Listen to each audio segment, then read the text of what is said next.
agencies. Please confirm if you can hear me and if you can still see my screen. Yes, I can hear you and I can see your screen.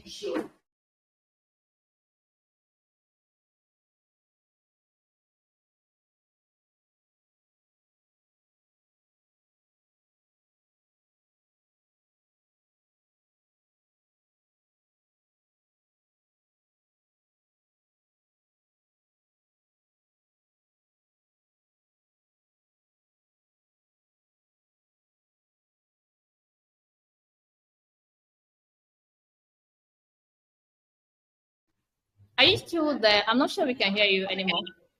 Oh, I didn't know on mute. I'll say 1 minute because I can see that you're seeing. All right, thank you. We can only see your canvas screen. Yeah, I know that. I was trying to change it. Yeah, so this is about understanding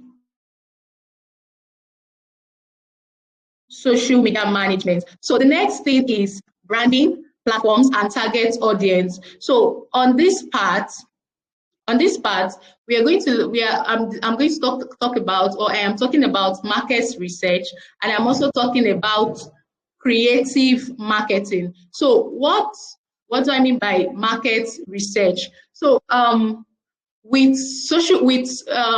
market research, you need to know your brand. First off, you have to be able to identify your voice. Professional, do you want to sound like a professional? This is for people building on LinkedIn. Do you want to sound informative? This is also for people building on LinkedIn or any other platform. And then do you want to just sound relatable? Do you want to sound relatable? So this is you finding the voice that matches the platform you are building with. You would agree with me that each platform has its own voice. So if you are building on LinkedIn, LinkedIn is like a spot or a platform you build. You do more of career talks. You talk about your journey as a thought leader. You talk about your journey as a freelancer. You talk about your journey as a professional. You could also sell your courses, sell your products, build your presence as a brand, right? Then Instagram, you can do all of this, but Instagram is not a little bit though, because Instagram is very much free or very much relaxed than LinkedIn. So first off, knowing your brand, you should be able to understand your voice. The next thing is your visuals. What kind of visuals work for you as a brand person, as a brand manager? What kind of visuals works for your clients? I have gotten a client that once said that she doesn't fancy posting pictures or she doesn't fancy posting videos with her content. So she's more of this text post person. Like all she just wants to do is put down words for her and put it on the platform. That's all. You don't need to like post this text with pictures. You don't need to, she's so private. She just wants to put her thoughts out there. Or she just wants people to have a feel of what goes on in her head. You don't need to see her face and all. So it differs, right? So first off, you need to understand your visuals, the kind of color, your font, your layout style. Now, in this aspect, I am also talking about graphics. For those of us that are very conversant with Instagram, posting on Instagram, you post carousels, you post flyers. So whenever you're doing this, it is very advisable for you to know your brand color, know your color as a brand, and then incorporate this in your designs. It helps with the look and feel of your page whenever anyone visits it. Then the next thing is your offer. What are you selling? What is your client selling or promoting? Now, you have clients that do B2B, business to business. They are offering services to other businesses like themselves. And then you also have clients that do B2C, that is business to customers. Their end goal is to get to audience, like the masses. That is, whatever they are selling is what serves the masses, not businesses. So you need to be able to understand what you sell or what you promote as a brand, and find a way to incorporate this. I will talk about the different kinds of content we have later on this call, but I need you to understand that for any content you're posting, whether you are being informative, whether you are being valuable, whether you are being educative, whether you're being entertaining, find a way to promote your brand.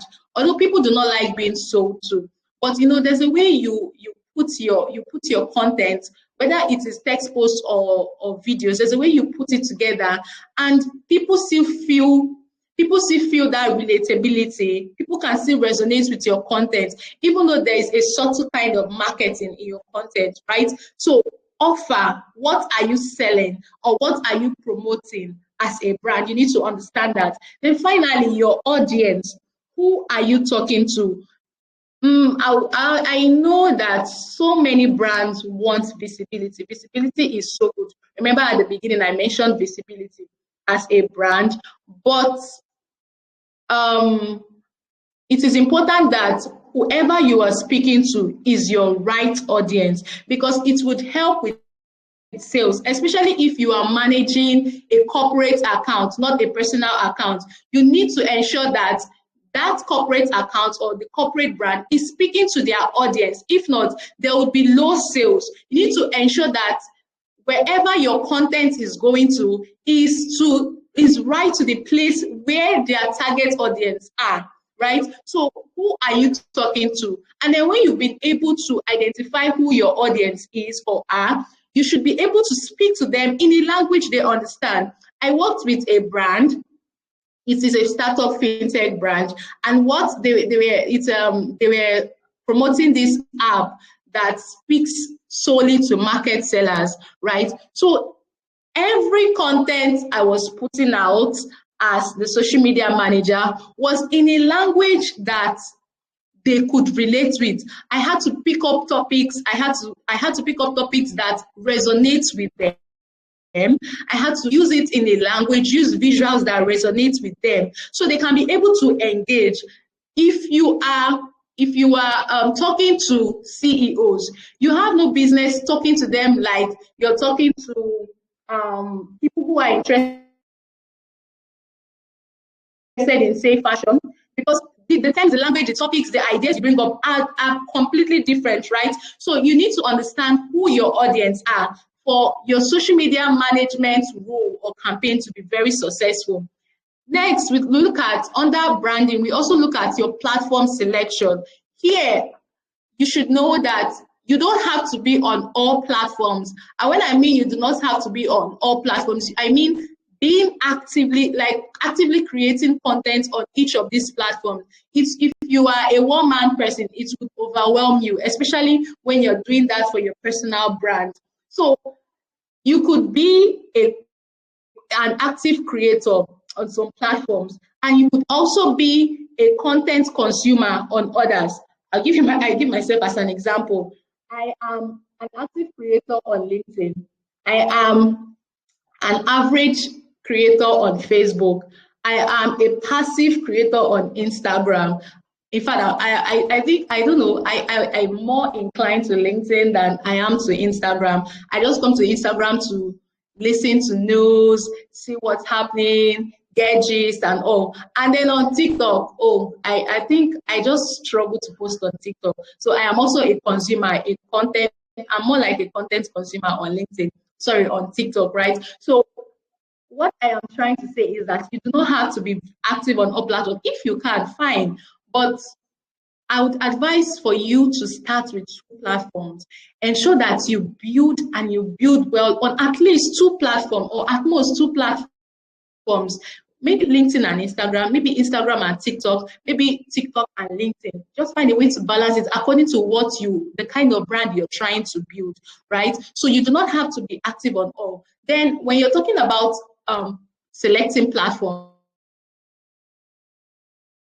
when you look at Instagram is more of lifestyles, visual brands. Instagram deals more with good visuals. If you're the kind of person who can prepare, like if you're designing, you can prepare nice visuals, catchy visuals.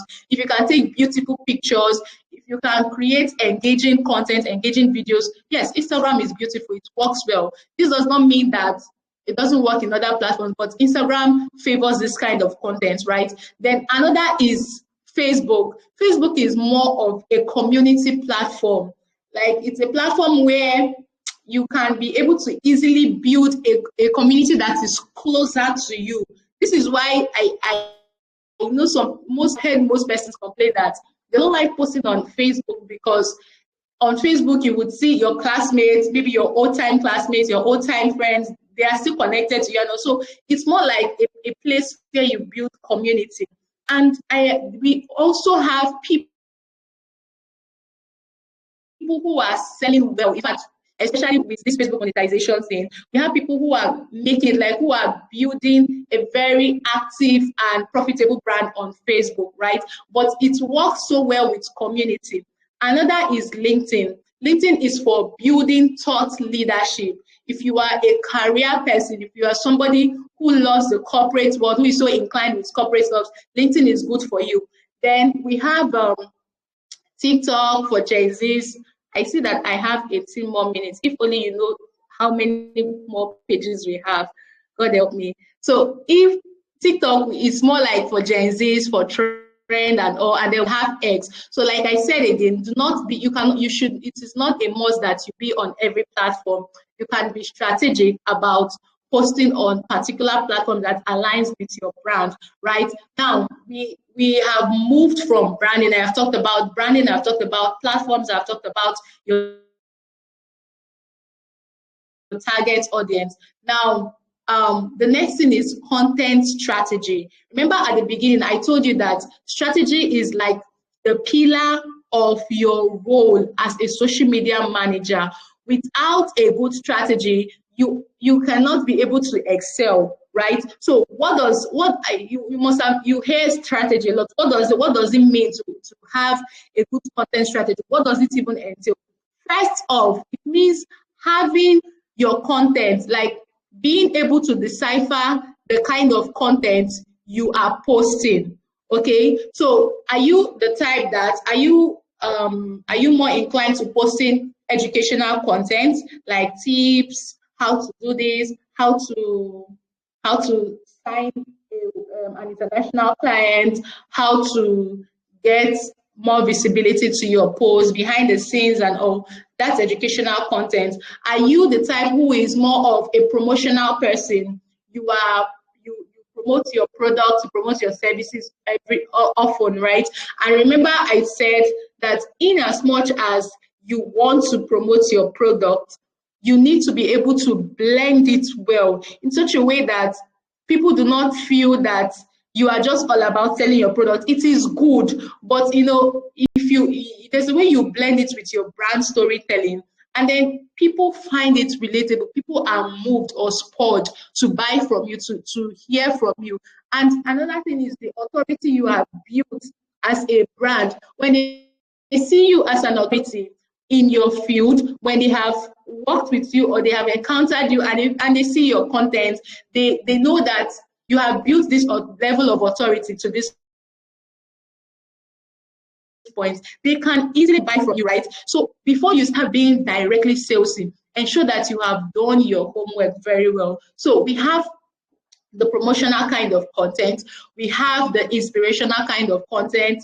This also works. Posting quotes, promotional, inspirational stories, your success stories, how you built from this point to the other, how you moved, how like the relatable things that happens with building your brand, the mistakes, the limitations, the challenges of building a successful brand, and so on. And then finally, we have, I like to put this, relatable content. So content like these are content you see, although you see them in different formats, but they are majorly content that talks about everyday life. You see them majorly on TikTok and Instagram in form of videos. So you see them as memes, you see them as graphic posts, you see them as videos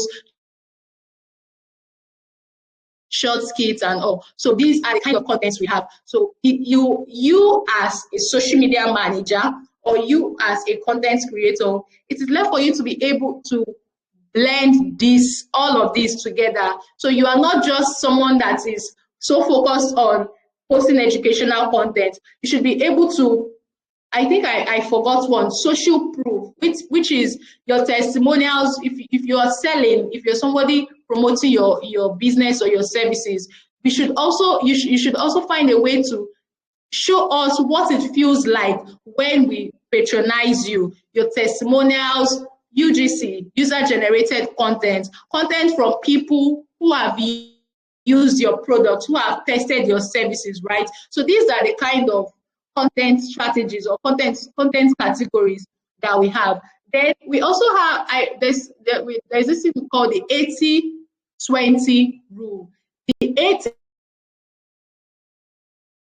80% says post valuable content, post entertaining content, post engaging content more than you post promotional content. Remember, I said this, you do not have to be always salesy on your platforms. You need to be able to find a way to blend, but give more value so that people see a reason why they should patronize you, why they should buy into whatever story you are telling or whatever services or products you are trying to sell to them, right? So the 80-20 rule.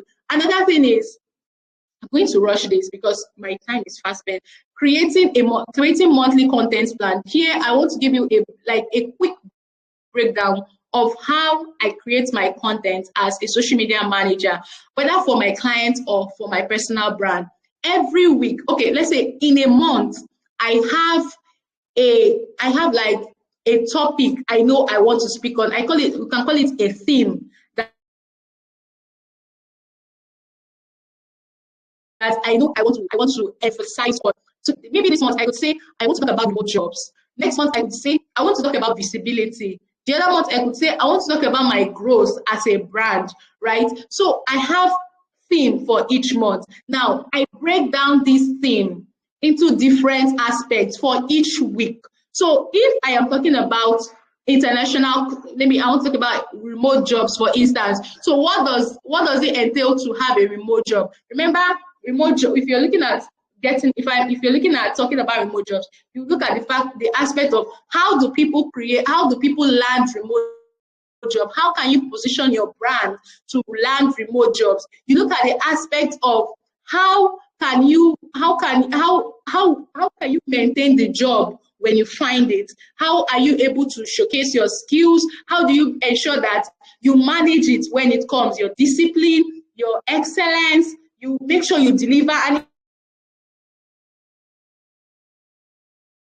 even get more, right? So you see, if you look at it, when it's time for you to create this kind of content, you see that you can flesh them out. So it's not a must you put all of your points, like all the whole point, all your points, all the value you have for a particular topic in just one content. You can flesh them out bit by bit, put them in bit-sized ideas, and then post. Just emphasize, make sure that you put in your story, ensure that you are relatable, right? This is how I create my content. Every month, there is a theme for every month, and I put them down in bit-sized ideas. So this is what can help you in creating monthly content. You see this thing about having a content plan, maybe weekly content plan or monthly content plan. It helps a lot. Like you don't need to stress, especially if you have other clients you're working with or working for.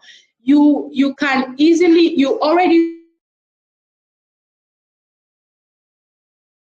know this is what you want to talk about, and it guides you. You are able to you're able to avoid things like writer's block and so. So having a monthly content plan or even weekly content plan helps you, makes your job easier as a social media manager.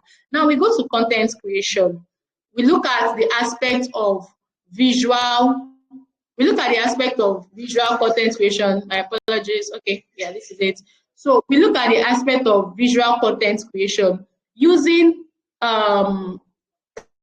Canva to design graphics and templates. How many of us know how to use Canva or are very familiar with I know Canva is a very popular app, right? So how many of us are very are very familiar with it. I used to say that anywhere I go, I used to say Canva is my lifesaver. Canva is a lifesaver because you can easily go on that app and then you come up with nice designs, whether for social media, for your social media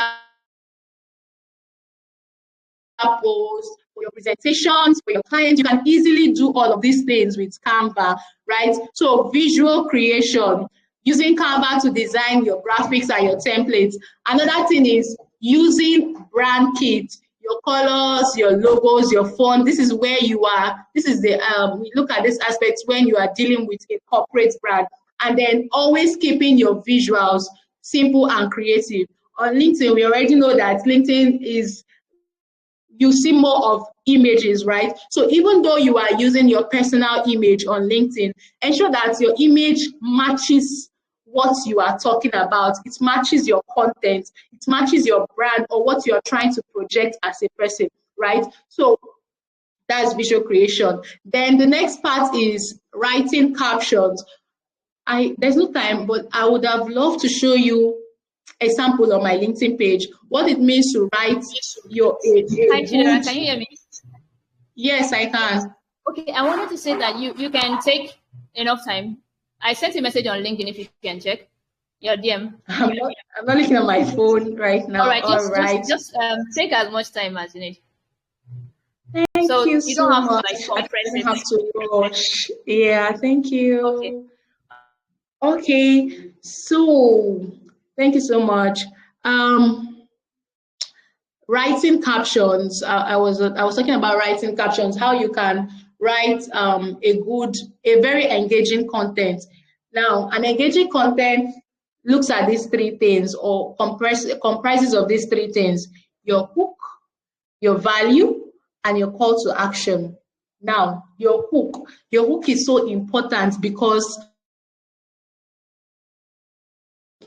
it is what drives people to read. See, gone are the days. I need to sound this clearly. Gone are the days when we have things like, oh, though it does well, but right now people do not really resonate with this kind of things again. And I'm talking about things like five. What's the example I give? Let's say you want to talk about, okay, 5 things that helps you get a visible brand. And I'm saying this like you are writing it on your as your hook. 5 things that helps you get a visible brand. Once people see it, attention span is very short right now for your audience. The social media space is swamped with a lot of brand voices. And for you to stand out or for you to be able to get the attention of your audience, you need to be able to speak to them in a way that they want to read, they want to hear from you, they want to see what you have to offer. So if you are saying you want to talk about brand visibility and then you're saying 5 things that help you build a visible brand. Okay, people who are interested who want to build a visible brand, and building a visible brand is kind of very engaging because everybody wants a visible brand. So you might have people, but I want you to get the idea behind what I'm trying to say. So all those conventional hooks, that's the word, conventional, all those straight, like those hooks that are just there, they're just there. You just put it there and then you start writing.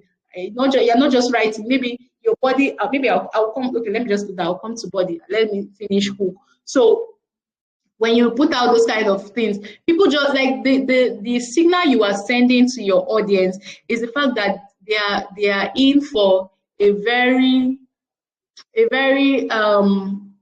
very cliche, let me use the word cliche content, because they might feel like it's not going to be spicy. They might have read it somewhere else and then they are seeing it on your post again. And sometimes people just scroll and then people are not moved to engage.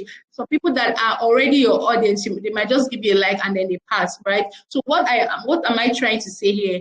Your hook must be very relatable. And if you want to be relatable enough, first off, you can start your hook with a problem.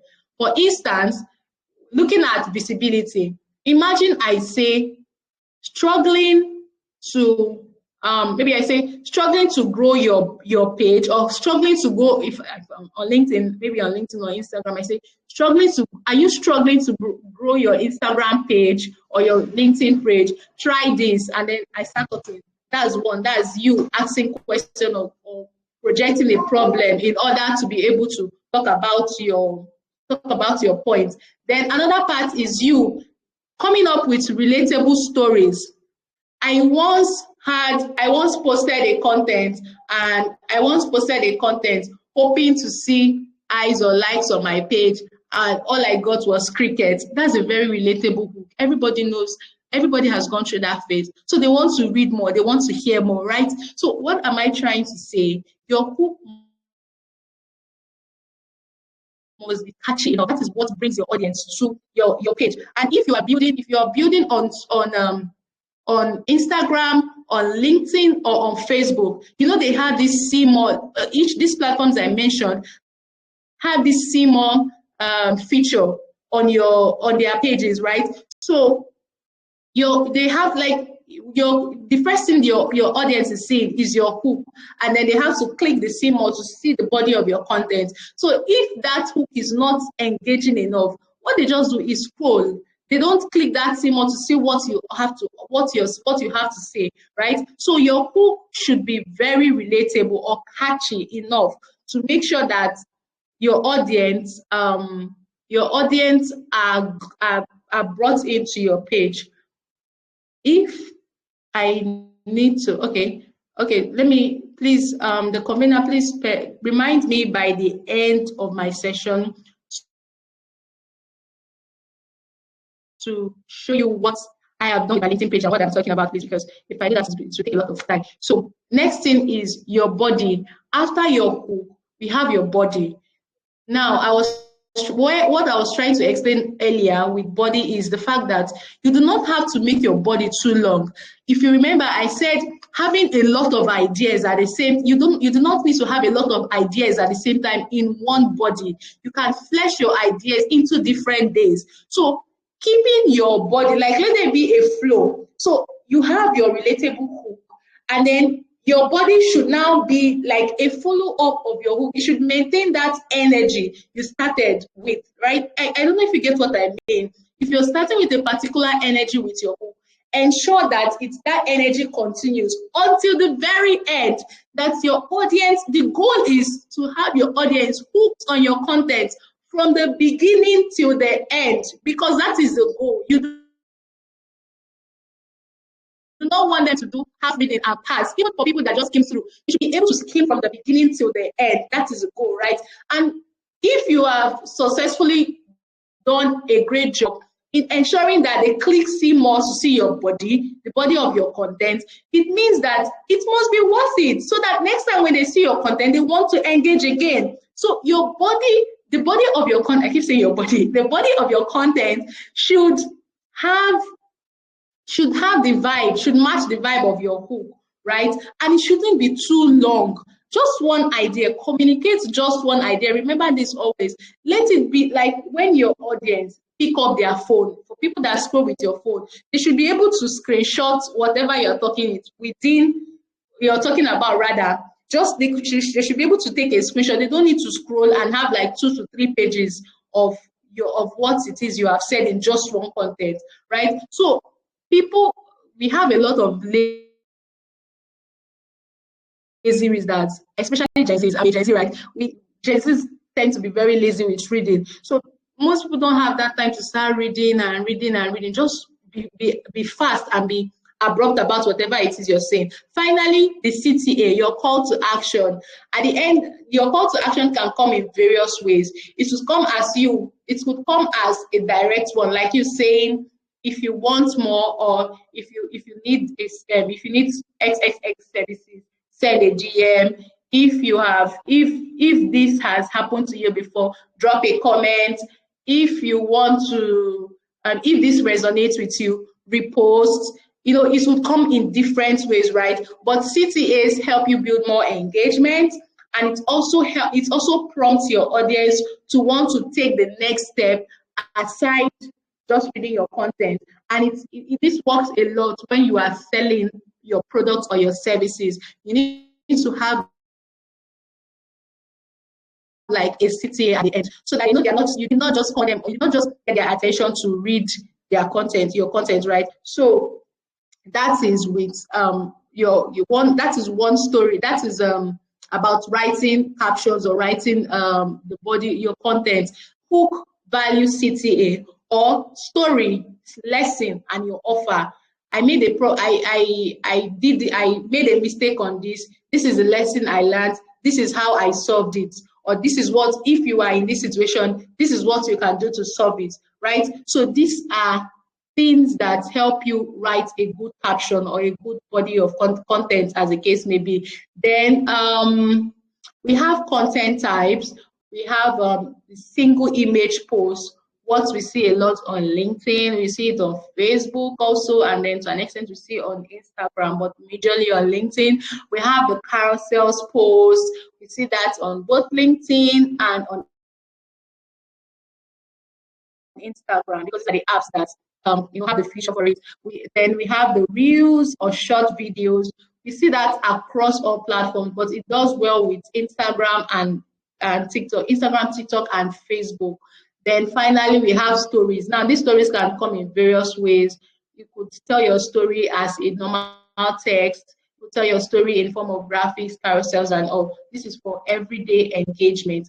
Now, the next part, we are going to your tools, as what the kind of tools you use as a social media manager. So first off, as a social media manager, you should be very conversant with Meta Business Suite, how to use all of the Meta apps, Facebook, Instagram, your business manager for ads and all. So I feel like this is a very common question most recruiters ask when they are recruiting for this role. Social media management. They ask you, what tools have you used or are you conversant with as a social media manager? So Meta, being conversant with Meta Business Suite will help you a lot, because with Meta Business Suite, you can be able to schedule your posts. Like you can schedule your posts across different platforms, as long as they are connected to that account, your Meta Business Suite account. You can also manage your ads. You can manage ads with your Meta Business Suite or your Meta Ad Manager, but you can also do that with Business Suite. Then you can track your content. You can track your content with Meta Business Suite, and by tracking, I mean measuring the analytics, how it is performing, and all of those things around social media analytics. You can do that. So first of Meta Business Suite. Another thing is another tool that you should also be conversant with, which I have mentioned, is Canva for designing. It would save you a lot. Even if you are a beginner with designing, having your Canva, like having a Canva app will help you, because Canva has a lot of templates. It has a lot of templates that you can play around with, and colors, fonts, pictures, and then you just you can get what you want. For instance, this slide you're seeing is something created with Canva, something I created with my Canva app, right? So Canva helps you a lot for designs. Then other tools, we have tools like Trello, we have tools like Buffer. Buffer also helps you to manage your analytics and also helps you with scheduling of content, right? So these are like basic tools. Oh, I'm forgetting one. For video editing, CapCut or InShot, but CapCut majorly. You should also be conversant with CapCut. For people or for brands that would require you to be like to wear the whole hat as a social media manager. I have once done a job, like I have once taken an offer as a social media manager where I have to be I was posting content, I was engaging with the audience, I was managing the comment section, and I was also creating content. And by content, I am talking about taking pictures, designing flyers or posters on Canva, of course, and also being able to create skits, reels, engaging reels that pushes the brand to its audience. So you should be able to have, these are the basic tools that helps you get started as a social media manager. So that's about to. Then the next thing, we talk about workflow, right? Now, the biggest mistake most social media managers out new social media managers make is trying to do everything daily. My dear, you cannot compress all your tasks as a social media manager in just one day. And what am I talking about? In one day, you are planning content. In one day, you are posting the content. In one day, you are replying to comments. In one day, you are designing the content. In one day, you are creating visuals, doing everything, scheduling, tracking performance. You can't do everything in one day. So what can help you to make your work easier, and not just easier, it even allows you to be able to take in not more than one client, right? So you see, it makes it easier and makes it more profitable. So what helps you? Learn to batch create weekly. You can do that weekly. I don't support batch creating monthly because a lot happens within a month. So I usually say highest time frame to batch create is 2 weeks, should be 2 weeks, right? So you can create your content, batch create your content weekly or maybe bi-weekly, right? So you already have the content you want to post, like you are doing it ahead of time. You already have content, like right now you should have your content for next week and to an extent next 2 weeks. So you have an idea of what it's going to look like. You have designs. If anything should come up, you're able to adjust immediately. It gives you that balance. Like you are not put under pressure. You can be able to do all of these things, even like you have the time to be able to do them, right? You're not you are not doing a fire brigade approach, because honestly, if you try, I'm telling you because I've done it when I started out. If you try all of these things together, it will wear you out. You would, when you think about your job, you would feel so sad, or you feel so angry, or feel frustrated, right? So you do not have to do all of these things at the same time. Now, you can decide to plan your content, say in a week, like maybe no, you're supposed to post from Monday to Friday, for instance. So you need to like plan your content a week before then. Then you can also decide to, within the week or before then, you can also decide to create your visual, say the next day. So if you're creating content on Monday, you can decide to create your visuals on Tuesday. Use Canva for templates and for speed. Batch design your posts, and then you can decide to also put all of these things together. For those of us that, or for those who work with clients, you need to like be able to put all of these things together and send out to your clients so that you give them enough time for them to read and vet. Although I work with clients, I have clients who require this, and then I have others who anything you do is okay, like just do your thing. I don't need to check what you do, just do your thing. At the end of the day, give me a report of what you have done. So there are clients like that, and there are some who really need to read through what it's, because you are projecting their image. That's if you're working with personal brands, you are projecting their image. So some need to read through what you have written, what you have written, to ensure that whatever it is you're saying is okay with them or okay with their brand, right? So please do not try doing everything at the same time as a client, as a social media manager. Another thing, this is like an insider knowledge I'm giving to you that would really help you. Learn to screenshot client testimonials or WhatsApp chats. So if you post a content and your client loves it a lot, and they come to your DM and say, oh, I love today's content, it's so inspiring. Screenshot it, my dear. Take a screenshot, take a screenshot and keep it, because it's really going to help you when it comes to creating, when you want to create your portfolio, when you want to even create content for yourself, right? So learn to screenshot clients' testimonials. Another thing is learn to turn frequently asked questions into carousels. So sometimes when you do not have what to post, questions you get, I do that. So I get questions. Sometimes I make posts and then I get a lot of people who come to my DM and say, oh, how do you do this? How can I do this? I use that as an idea for my subsequent posts. I use that, I write my post to answer that question. Do you understand? So frequently asked questions can help you create your content. Another thing is even comments from your audience can also help you create content. There's this strategy I once tried. I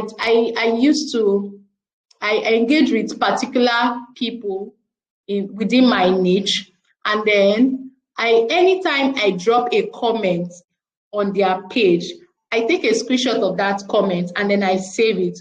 For days when I know that I do not have what to post, I just take that comment and then I develop it, right, in my own way. Do you understand? So these things are things that ensure that you do not run out of content as a social media manager, right? So that is on tools, system, and workflows. Then the next is engagement and community building. Don't just post, engage, especially with algorithm. It helps with algorithm. First off, you should be able to reply to comments and DMs on your account or your client's account. Again, you should be able to like and comment on your followers' posts. So this is, let me tell you this, for some of you that might be looking to improve the visibility of your audience, or your own, or not your audience, your clients, or even your content or your account. Engaging with other people's posts actually helps you a lot in building your visibility. So anytime I work with any clients, I always tell them, whether it's a corporate brand or a personal brand, learn to it's good for you to engage. You are not just, because it helps people see you outside your own field, like outside your own zone. Do you get what I mean? So the more you comment, the more people see you. And if it is a platform like LinkedIn, they see you and they see your headline, right? So once they keep seeing you, not just in their own post, maybe in other people's posts, your brand registers in their brain, right? So like and comment on your followers' posts. Another thing is reshare testimonials. Remember, I said this already. Any testimonial you get, check them, like keep it very well. Another thing is before and after. You know, when you are called to manage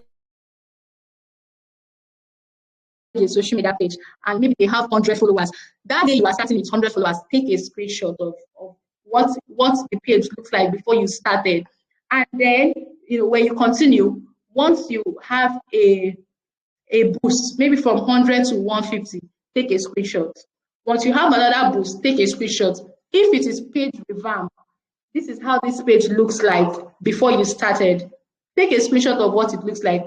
After revamping that page, take a screenshot before and after. All of these things, trust me, it would help you when building your testimonials, when you need to show your clients what you have done, when you need to even talk about it on your personal page. Then outreach strategy. Comment on 5 to 10 ideal client posts daily. 5 to 10 ideal clients posts daily. Who are your ideal clients? Your ideal clients are people that are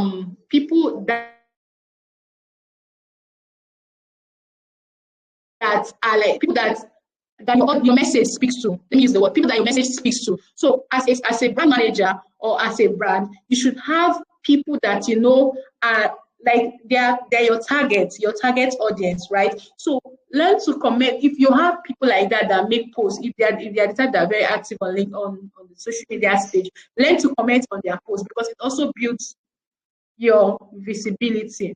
Okay, so the next thing is follow similar accounts to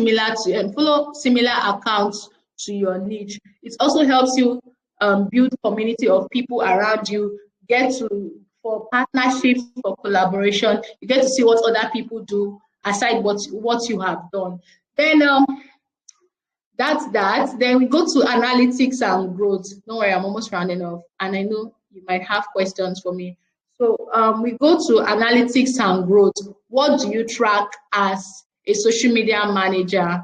As a social media manager, first thing you should track is your engagement. And by engagement, I mean your likes, your shares, your comments, your saves. Track how many people like your comments for a day. And this is, you see the way I'm dropping strategies. This is another strategy. Sometimes you can repurpose a content that has high engagement for another day, right? It also helps.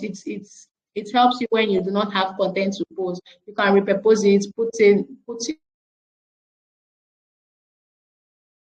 another story, like put it in another style, right? It helps a lot. Then you can also track, another thing to track is your follower count, how you move. Now, there's one thing for your followers to grow from one point to the other.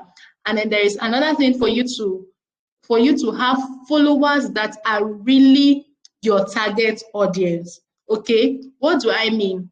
For instance, you can be a fashion brand and then your target audience are, say, women who are interested in fashion, maybe what you sell, what you're selling. Now, maybe you're building on your social media page, and then you notice that your posts, your followers are growing. It is possible that the people following you are just normal audience, like people that might have seen your post, they like how you make your content, and then they just follow you. They are not, it's not like they are interested in what you sell or what you're promoting, right? So these kind of followers are very good, especially for your visibility and engagement. They are very, very okay. But the goal is to make sure that whoever is following you, whoever your followers are people that are really interested in what you sell as a brand, right? Then another thing you can track is your click links. This happens with if you have posted, if you do link in bios on Instagram, a lot in Instagram, maybe click the link in bio to check this out and all. So you can actually track that, how many people have clicked that link, how many people visited your page from your content. You can track that. Then you can track post saves. You see that a lot on Facebook. How many shares people you get on like how many shares you get from a post, how many people share your post and all. You can track that. And finally, you track DMs. How many people send you DMs from your post and say, oh, I loved your post. I saw you talk about this today and I'd like to know more, right? So these are things that you can track. Another thing is weekly review. You need to know every week, at the end of the week, go through I do this a lot, go through your content, your page, and ask and check out what type of content performed well this week. What platform, this is if you're using more than one platform, what platform gave me more traffic? So you know how to double up your strength in that part, right? What platform gave me more traffic? And then for content that did not work, why didn't this content work? Right? So these are the kind of questions you should be able to answer at the end of the week. I call it weekly review for both yourself and then your clients. Then finally, we go to client and portfolio tips, right? Because after all of this knowledge, you need to be able to secure that client, right? So if you are here and you are starting out as a freelancer, or you are starting out as a new person on the social media page, first thing I would say is that offer volunteer services, or offer, so you can also do social media revamps or social media audits for brands, right? Or you can, I started with being an intern. I started as an intern as a I interned as a social media manager for 2 different brands, and that was how I moved to this point that I am, right? So why do you need all of these things? It's because you need to build your CV. You need to build your portfolio as a freelancer or as a social media manager. I'll tell you the truth.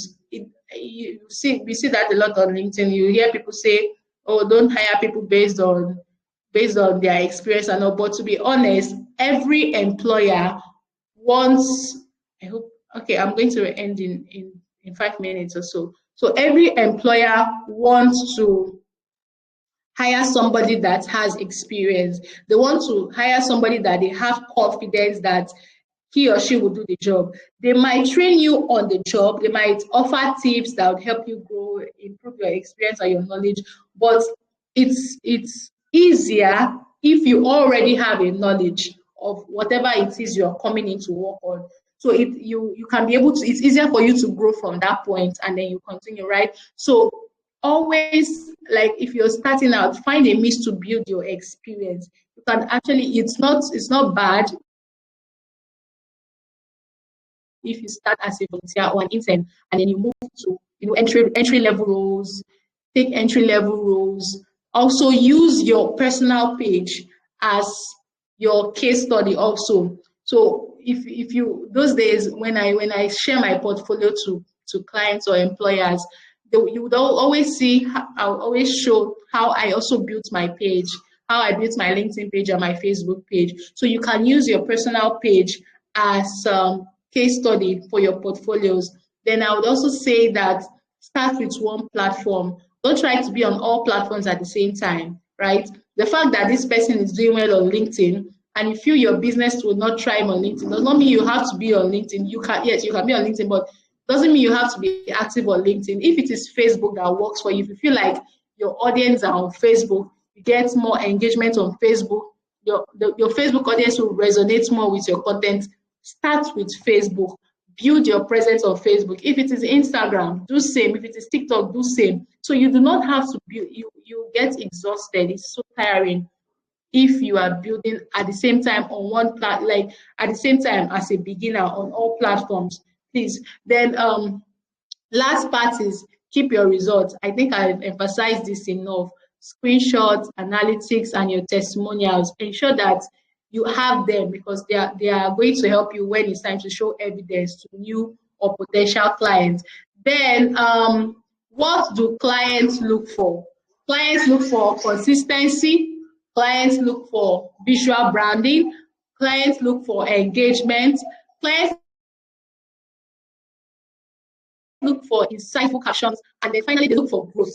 Growth, very important. Everybody will ask you, so if I hire you as my social media manager, how will you be able to improve my brand from this point to it is to the other point? How will you be able to increase my followers? How will you be able to increase my visibility as a brand? So these are the things that every client looks for. Then when building your portfolio, Canva would help you do this, right? When building your portfolio, make sure you keep it simple. Do not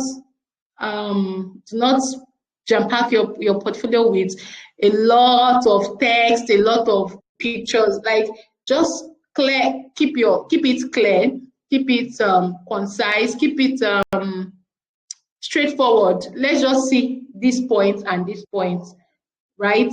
Another thing is maintain confidentiality also. In as much as you are trying to showcase your work, you don't need us to see some integral details about your clients, that you have worked for. Please, you need to be able to maintain confidentiality. Okay. Then final takeaways from today's class or today's session: understand your brand, understand the kind of brand that you are working for. It would help you with how you post, the kind of content you put out, the kind of platform you would work on. Then build a content strategy. I've explained what content strategy is all about, and I've also put in one or two strategies that can help you build visibility. And create with tools. Tools help you, especially Meta Business Suite and Canva. They will help you a lot. They are really friendly apps that anyone can navigate. Next is use a weekly workflow. I explained workflow to you. You do not have to do everything all at once. Find a way to have a structure that works for you as a brand. And finally, track and adjust. There is no perfect start. You can start, this can work for you now, and over time you find out that it no longer serves what it is you are looking for as a brand. So you should be able to adjust it, tweak it to what you need to do as at that time, because every brand, you would get to understand that every brand has seasons, right? So there are seasons when what a brand is looking for is just visibility. There are seasons when what a brand is looking for is somebody that would buy their products or somebody that would just click on their bio, right? So every content or every brand journey has seasons. So you should be able to track your growth at every point in time and then you adjust, right? So thank you so much. I hope with this viewpoint of mine, is it few? I've been able to convince and not to confuse you that social media management is a very good skill. Thank you so much for having me once again, and I am open to questions. Wow, thank you so much. This is a masterclass. Honestly, I want to say that the insights you shared, and in case everyone, if you've not checked the page, particularly on LinkedIn, you just search for and you're going to see that everything she has shared with us today are things that she has applied and they are working for her with massive results. And this class has been so detailed. My notes are so filled up. And I've been seeing a lot of comments in our WhatsApp group. People have been loving the sessions. Thank you so much. Thank you so much. This was super amazing. So I don't know if you have a few more minutes to spare for questions, or maybe you're okay. Is that okay? All right.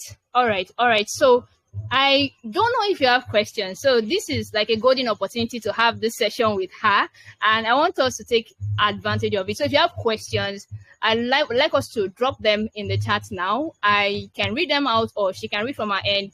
But if you've got questions, I hope social media managers are here, right? So if you have questions that you think that maybe areas that you think you'd like us to talk about, very briefly, we're just going to take questions. Thank you. Please, let's say thank you in the chat. If this has been a valuable session for you, can we bombard this group with a lot of, thank you messages, clapping emojis? Let's say thank you so much. All right. So let's drop our questions. If you have questions, if you dropped a question before that wasn't attended to, please kindly drop them again in the group and I would read them out right away. So if you have questions, it looks like she has touched on everything and we don't have any question. All right. So I'm not seeing any question yet. Or maybe they are typing. Some people are typing. Okay. All right. So I have a question here from Ajibola. The person is asking, which app can we use to create analytics reports? Yes, I think that's a very, very solid thing. I would also love to know. So what tool would work well for creating analytics report that can be easy, not so stressful for social media managers?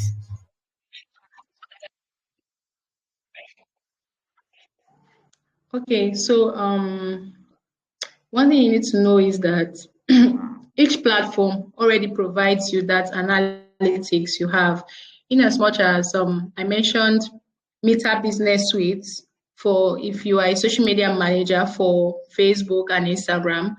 Having a Meta Business Suite account would help you track performance of your post easily. Like every time you post, you can easily go back to the app and then you have like you have an analytics of how your post has performed for the week and also for the month.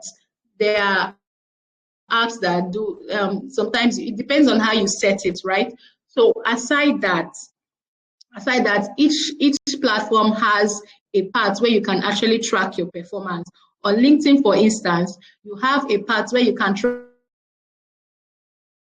your impressions. LinkedIn has, I think other platform also has, but LinkedIn is very particular about impressions because the higher your impressions are, the higher the possibility of your content performing well, right? So LinkedIn tracks impressions. LinkedIn tracks your followers, your follower count, how much your followers have grown in a particular month or in a particular week. LinkedIn also I'm sounding LinkedIn a lot, but I'm just trying to make you understand that every platform actually has this tool. So you can also track the kind of people that have viewed your page, your profile views. If you're talking about TikTok has this thing. TikTok has this feature, TikTok Studio. You can actually track your performance, both content-wise and follower-wise, the kind of people following you, their locations, the kind of content that is performing better than the others on your page, right? So the platforms have made it easy. Where you need to put in extra effort is the part where you need to give a report. Say you're working with a brand and you need to give a report of what you have done. You need to, this is where you need to put in extra effort, and here comes in tools like Canva. Here comes in tools like your Excel. I forgot to mention this. I totally forgot. Having a good knowledge of, there's this what they call it, but all of Google tools. Having a good knowledge of Google tools would also save you a lot of stress as a social media manager. Google Docs, Google Excel, Google Slides, Google Forms, all of that. It would save you a lot. So this is where your Excel comes in, right? So you can be able to input all of those things, say weekly, maybe daily, maybe weekly, maybe monthly. You can be able to input all of those numbers or metrics in your Excel and then submit if you have to submit to your clients, right? So you just need to say, this is the content I posted. This is the point it was before I posted. This is the point it was when I posted. So weekly, this is how I started the week. This is how I ended the week. If you are doing monthly, this is how I started the month. This is how I ended the month. I had to make this number of shares. I had this number of clicks. I had this number of views. I had this number of likes, comments, and all. So platforms have made it really easy, super easy. Almost all platforms, almost all TikTok, Instagram, LinkedIn, Facebook, all of these platforms I mentioned have features where you can track your metrics. Otherwise, you can also use Meta Business Suite if you're working with Meta apps. All right. Thank you so much. That was really detailed. So I think I would run through about 3 questions to save time. And I think also because you've asked some of them before, so I think you actually touched on them. I wouldn't want to take much time on them. So the first question is asking that regarding social media management, planning, and drafting content, do we also write articles? I mean, is it the role of social media managers to write articles?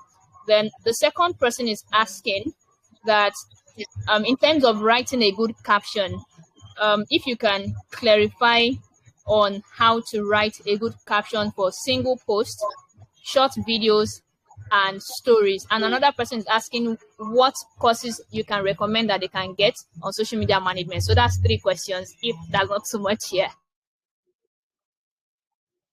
Okay, so the first one, no.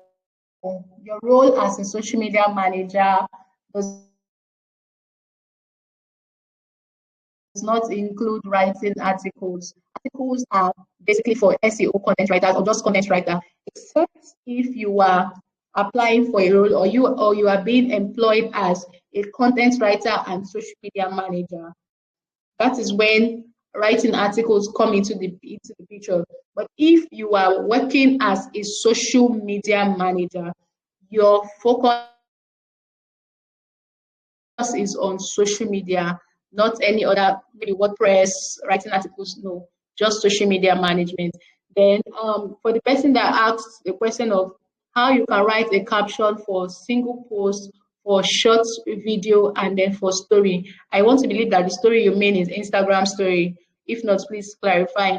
Then how do you write for single post? I already explained that during the session where I talked about your hook, where I talked about your body, and then your CTA. So starting with a catchy hook, ensuring that your body matches the flow of your hook, and then ending with a CTA if you want to sell your product or you want to drive audience to a particular place, right? Then if you're writing for short video, so if you're writing for video, I do not personally, I do not recommend that your content, your caption should be long when you are writing, when you're posting with video. So if you're posting for a single post, you already know that what the people, you want people's attention to be on your post, right? On the text, because it's just your image, right? But if you are posting with a video, of course, you must have put in all the details you need to on that video. So your caption should not be long enough. Should not be long, rather, it should be short. It should have it should just have the hook. It should have the body, which I recommend should not be more than 3 sentences, should not be more than that. And then your CTA. The CTA is always important for captions posted with videos, right? So don't make your captions long when you're posting with videos. And then like I said, I want to believe you're talking about Instagram stories when you mean story. If not, please let me know. Then when you're looking at stories, posting captions for stories, that doesn't also need to be long. You just need like say 2 to 3 sentences maximum, or even one on your Instagram story, and then that's it. But for single posts, because of the fact that you are driving audience to your page, your post has to be not so long, like I mentioned, but it has to be weighty. It has to have the hook. The body needs to carry the idea, and then the ending, which can also be your CTA. Then the last question. Oh no, please, I don't have a social media management course, and it is, at least let me say for now, and it is because of the fact that I am both a social media manager and an executive assistant, and as an executive, right now, I think I'm doing more of executive assistance, even though social media management is blended in what I do as an executive assistant. So for now, I do not have like a course for social media management or for social media managers. All right. Thank you very much. So I think I will take the last questions so that you can just answer them and then we wrap up. So I have about 4 questions. I'm just trying to wrap up so that I don't take too much of your time. The first person is asking, how does one boost your profile on LinkedIn? I mean, how to grow your LinkedIn page, because of course you're an authority on LinkedIn and you've hosted a LinkedIn event as well. So how can we, myself included, how can we grow on LinkedIn? Also, another question here is saying that, do you really need a laptop to become a social media manager? Is that something that is needed? Then number 3 question is, I don't know, should I read the 4 questions or pause for you to respond to them? Just 4 questions. Okay, I should. Yes, please. All right. So number 3 is saying, how possible is it to start personal account management before launching it to brands and clients? So I think the person is asking, how is it possible to manage your own personal account before helping other people? Then number 4 question is, how do you get clients for social media account management? Because most people believe they can just do it by themselves. I mean, most business owners believe that they can handle their page by themselves. So how can one get clients? So that will be all our questions. Thank you. Okay, so the first question says, how can you build visibility on LinkedIn? LinkedIn is like one kind of app where you actually need to like roll up your sleeves and then do the work for you to build visibility. But speaking from experience, the things that has helped me build visibility, first off, my page. I make sure that my profile, whenever you're visiting my profile, whenever you visit my profile, it always communicates what I want it to communicate.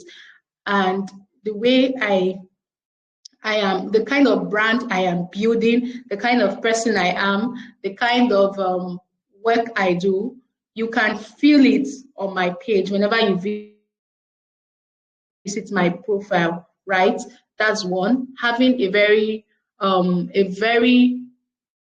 call it optimized, or I say revamped or catchy profile, LinkedIn profile, one. Then when it comes to content, your content should be relatable. if you listen from the beginning where I was talking about hooks, honestly, I have come to see that conventional hooks do not do well on LinkedIn. From the beginning, your content needs to be relatable. And I'm not saying you need to tell us the whole of your story, or like tell us your private stories, or that, or I know. But what I'm trying to say is you need to be able to personalize the content. Every time I write on LinkedIn, I always envision that I am conversing with someone, not just about coming online to post. No. So your content needs to be conversational enough for you to be able to build.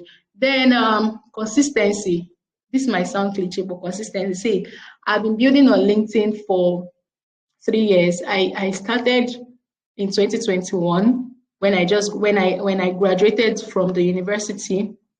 I was just like a graduate that didn't know what to do with her life. Like, I graduated with a first class, but I didn't know what to really do. I didn't know how to start, right? So I decided to go into social media. I decided to go into LinkedIn. Somebody said, why not start building on LinkedIn? I had passion for writing. So someone said, why not start building on LinkedIn? And then I decided to start with LinkedIn. I will tell you, it was not like, it's so hard to get followers on LinkedIn, talk more of likes on LinkedIn. For months, you'll be seeing 8, 10, 20 likes. When you see 20 likes or even 30, you'll be so happy. You'll jump, oh, wow, it has increased, right? But to be honest, consistency. There are days when you don't have to post daily in a week. There are days where you just need to do 3 times, and you need to comment. Commenting helps a lot on LinkedIn also. Let me say this. Engaging with people's posts constantly. They get to see your posts. They get to read from you. It helps a lot. So what I would say is consistency. Consistency, when people see you all the time, posting valuable content, and then when they visit your page, they see that the energy is also matching. I tell you, it works. It works on LinkedIn.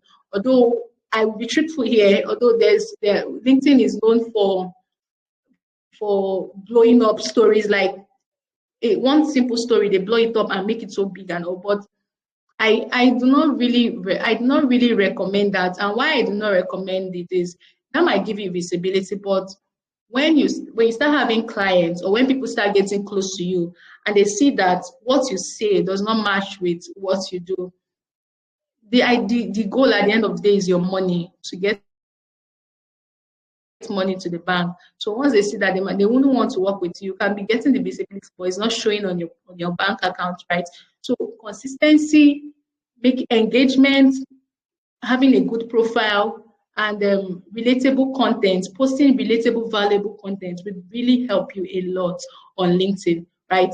I hope I am clear enough, and I hope I'm practical enough with that answer. Then the second question. Oh, I've spoken a lot and then I've forgotten the second one. Please, can you remind me?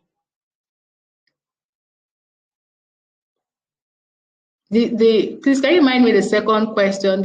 I remember the third person asked if she can. Okay. I'm listening, please. Okay, so the second, I think there are 4 questions. The second one was how to boost your LinkedIn profile. Second one was, do you need a laptop before you become a social media manager?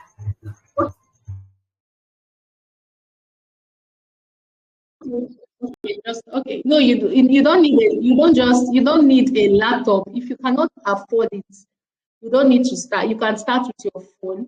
But to be honest, you'll get to a point where you need to have a laptop. You need to get a laptop as a social media manager. But if you cannot afford it as at that time, it's okay for you to start with your phone. You can build with your phone. All of these tools I mentioned are things that can be done with your phone, right? Canvas, Meta Business with LinkedIn, everything, you can do that with your phone. But they'll get to a point where you need to do things like do advanced stuff. You need your laptop. You need to store message. You need to store resources. You need to store more files. You need more storage. You need to share your screen, do presentations, and all. You need your laptop, right? But it is necessary but not compulsory. Okay, so I answered that. Then the next person said something about how can she How? move from building a personal brand Yes. to Yes. You're right. You're right on. okay, how can she move from building a personal brand to building for her clients? Now, from this story I just told you about my journey, I started building with just my personal brand until I moved to interning for people, getting entry level jobs, and oh, I started with my personal brand. So, how can you build? Oh, maybe I will help you ask it in a better way. How would you know you are ready? Maybe, I don't know if you want to listen, like you are interested in that aspect. How will you know you are ready to move from just managing your personal account to managing your brand account when you have gotten the experience? And this is why I say intern if you must, volunteer if you must, to gather experiences. So the more you get exposed to these opportunities, the more you get paid opportunities that would actually benefit you. And the thing is, you actually grow. So you can start from point zero, maybe as a volunteer or as an intern. But as you start getting your knowledge, as you start learning things, you build your CV, you build your portfolio, you start applying for other roles, entry level roles that pays you, maybe not so much, but they will pay you for your services. And then you move again to another role that will pay you more. Like it's just like it's a transition. And you should also know that building your personal brand does not stop.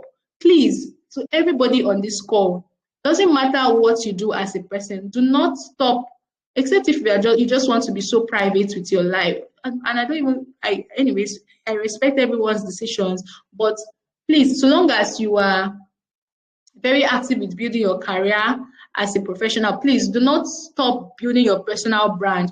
Do not stop, because maybe most people show. I made that mistake when I started. You show up because you want to get clients, and then when you immediately you get clients, you become drawn back with your own personal page, and then keep doing your work. It is good, like yes, that's nice. It's good for you to focus on your client, but don't stop building your personal brand. Your personal brand is your personal brand. Aside getting you jobs, it's also good for not even opportunities for building presence, for having a track record of your journey so far, right? So your personal brand should not stop, even though you have transitioned to working for clients. I hope I answered that well. Then please remind me of the last question, please.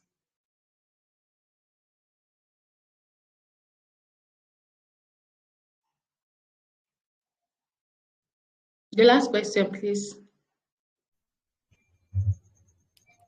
Oh yes. The last question asked was, how do you get clients from social media for social media account management?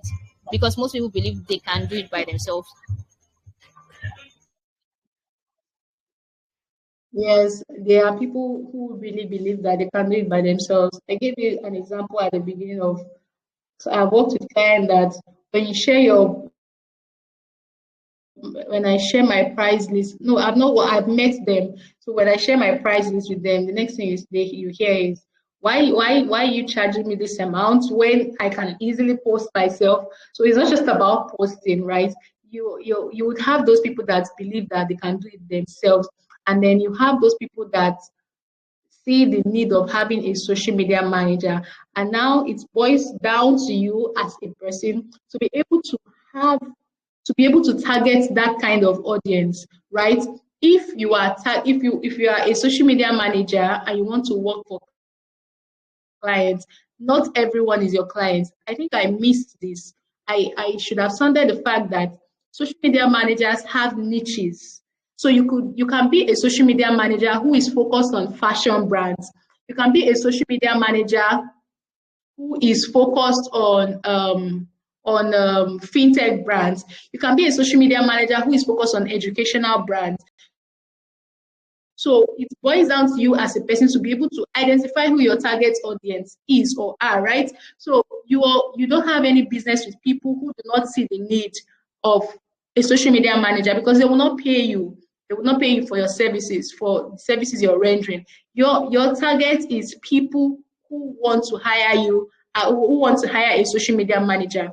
You see them on LinkedIn. LinkedIn has a feature called LinkedIn Jobs. Aside the fact that you can get job offers come to your DMs on LinkedIn. You can even get referrals from your friends, from your community. You can, aside all of this, you can also apply yourselves. Every day I see a lot of what's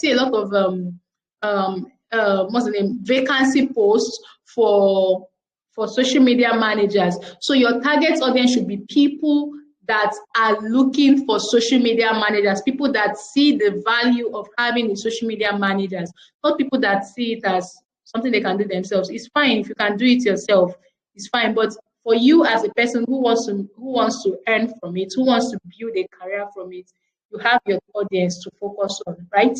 So yeah, I hope I answered that well too.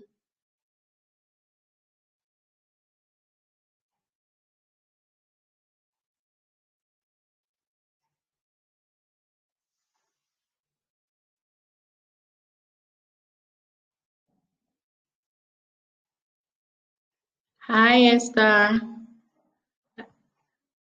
Do we have any other question?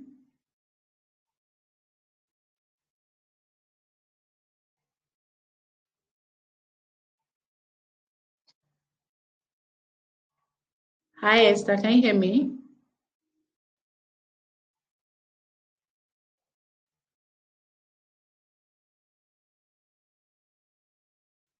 Someone said, how do you build a personal brand? What do you mean about this? What do you mean about building our personal brand? Is it our personal life or what we do for a living? It's a blend of both. Building your personal brand can mean talking about your experiences. Depends on what you want to project as a person, and depends on the platform you are using too, right? So you can talk about your personal experiences, maybe your growth, how you grew from being from one point to the other, what you do for a living, what are your experiences as a person. Like personal brand is like building a presence for yourself, having a voice. People like when I see your brand, I should be able to say, oh, this is this person, this is what he does, or this is what she does, this is what she's all about.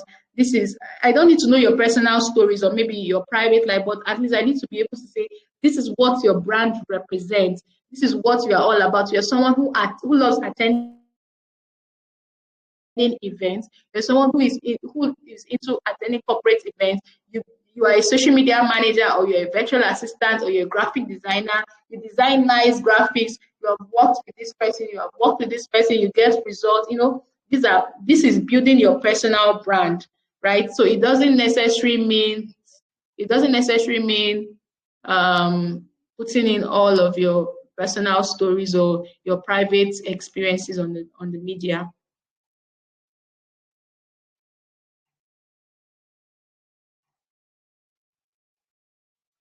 Hi, Esther.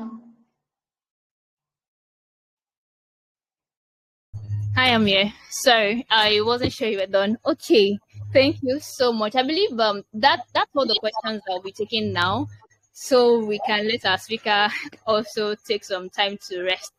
Thank you so much, Chidera. Thank you for your patience. Thank you for being so detailed. Lots to watch over and over again so that I also can digest all that you've shared. It's been an amazing evening. Thank you, everyone. And we'll be having another session tomorrow. Can we appreciate our speaker once again? Can we appreciate our speaker in the chat once again? Let's just say thank you. Let's say thank you. If there is one thing that you're taking away from this session, what would it be? Please share in the chat. Let's know what's that key thing that you're taking away from tonight's session. What's the key thing you're taking away from tonight's session? Thank you so much. I'm going to share the links to our social media page so you can connect with her. For in case you have maybe you'd love to follow her content, check out what she does on social media. Trust me, you're going to be inspired. You would really be inspired. So I'll share the link in the group shortly after this call ends. And we'll be having another session tomorrow. Again, this is both physical and virtual. So we have the physical session 9 a.m. to 3 p.m. We're going to be having other speakers come around to learn, to teach us more on design, video editing, and other skills we're unable to cover today. Then the live session continues again by 6 p.m. West African time. Please note it's West African time. Take note of that considering the country that you're joining from, and the links will be shared in the group. If you had trouble joining due to network, we tried to record a part of the session and would definitely share with everyone. So if you have any further questions, maybe when we have the next live sessions, we can pick it up from there. Also, if you're yet to follow us on social media, links will be shared. You can check our group WhatsApp group description, the Telegram group description. The links to our pages are there. This is HerBloom Media in partnership with Mentis Academy, and we hope that you've gotten value from this session, and we continue